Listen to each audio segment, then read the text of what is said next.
Here we solve the physics numerical that is related to the chapter AC circuit. Numerical that is the voltage across a 0.5 microfarad capacitor is 16 sin 2 into 10 to the power 3 t. We find the capacitive reactance peak value of current through the capacitor. So here we write the given data, that is the capacitor that value that is given, the 0.5 microfarad. So that is can be written as, that is micro, that is equal to 10 into 10 power minus 6 farad.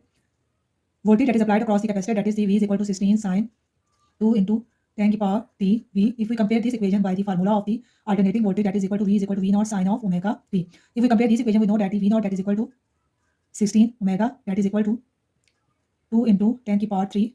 So by using this formula, we find the capacitive reactance, and B, we find the peak value of the current, that is we find the I naught.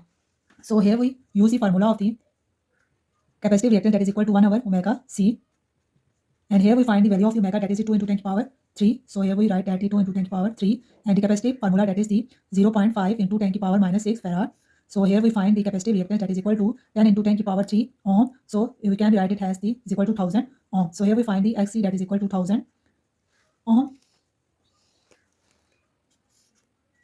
Okay, now we find the peak current. Here we find the A. Now we find the B, that is the peak current I naught.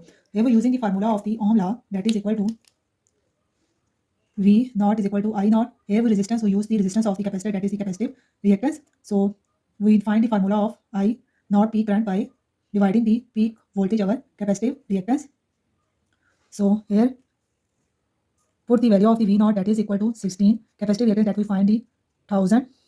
So peak current, that is equal to 0.016 ampere. That is the value of the peak